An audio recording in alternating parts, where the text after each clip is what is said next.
Hear my law, my people. Turn your ears to the words of my mouth. I will open my mouth in a parable.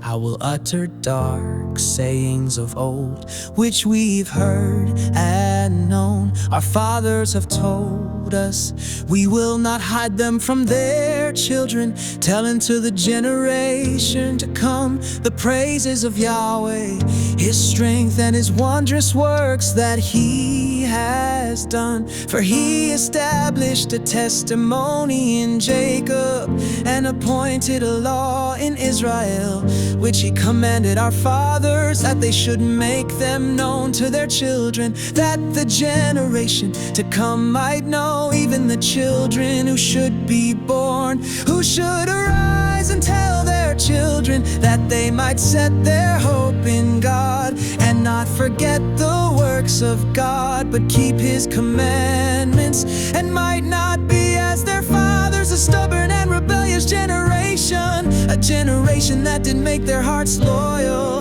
whose spirit was not steadfast with God. The children of Ephraim, being armed and carrying bows, turned back in the day of battle. They didn't keep the covenant of God and refused to walk in His law. They forgot His doings, His wondrous works that He had shown them. Marvelous things did He in the sight of their fathers, in the land of Egypt, in the field of Zoan. He split the sea and caused them to pass through. He made the water stand as a heap in the daytime. He also led them with a cloud all the night, with a light of fire. He split rocks in the wilderness and gave them drink abundantly, as out of the depths He brought streams also out of the rock, and caused waters to run down like rivers. Yet they still went on to sin against Him, to rebel against the Most High in the desert. They tempted God in their heart by asking food according to their desire.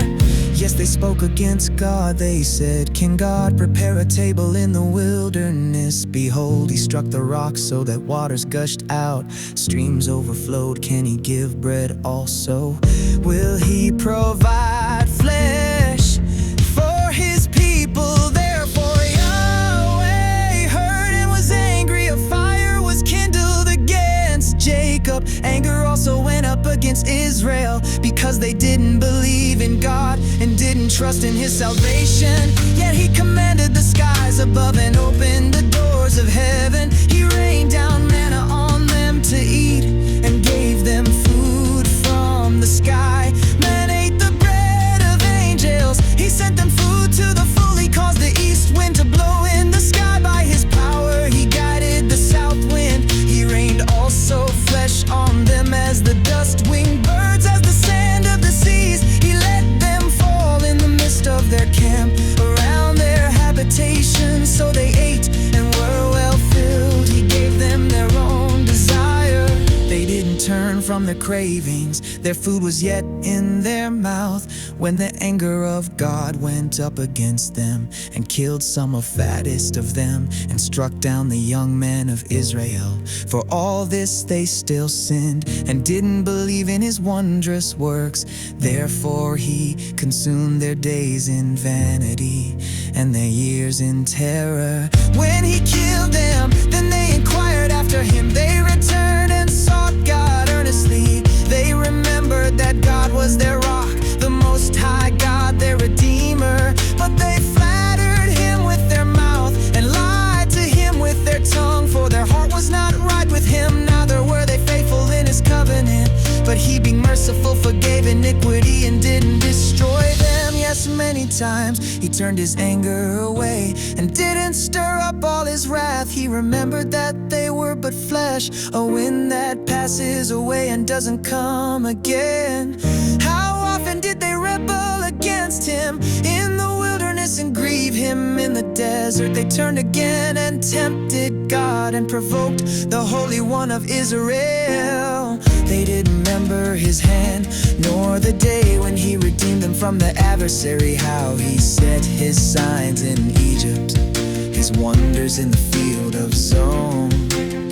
Turned their rivers rivers into blood, their streams, so that they could not drink. He sent among them swarms of flies, which devoured them, frogs which destroyed them. He gave also their increase to the caterpillar, their labor to the locust. He destroyed their vines with hail, their sycamore fig trees with frost. He gave over their cattle also to the hail, and their flocks to hot thunderbolts. He threw on them the fierceness of his anger, wrath, indignation, and trouble, and a band of angels of evil. He made a path for his anger. He didn't spare their soul from death, but gave their life over to the pestilence, and struck all the firstborn in Egypt, the chief of their strength in the tents of Ham. But he led forth his own people like sheep, and guided them in the wilderness like a flock. He led them safely so that they weren't afraid, but the sea overwhelmed their enemies. He brought them to the border of his sanctuary, to this mountain which his right hand had taken. He also drove out the nations before them, allotted them for an inheritance by line, and made the tribes of Israel to dwell in their tents. Yet they tempted and rebelled against the Most High God, and didn't keep his testimonies, but turned back and dealt treacherously like their fathers. They were turned aside like a deceitful bow, for they provoked him to anger with their high places, and moved him to jealousy with their engraved images. When God heard this, he was angry and greatly abhorred Israel, so that he forsook the tent of Shiloh, the tent which he placed among men, and delivered his strength into captivity, his glory into the adversary's hand. He also gave his people over to the sword, and was angry with his inheritance. Fire devoured their young men. Their virgins had no wedding song. Their priests fell by the sword. Their widows made no lamentation.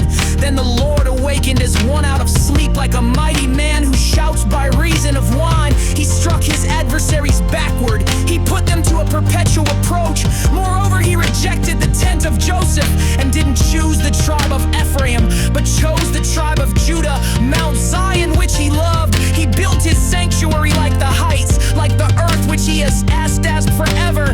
He also chose David his servant, and took him from the sheepfolds, from following the ewes that have their young. He brought him to be the shepherd of Jacob, his people, and Israel, his inheritance.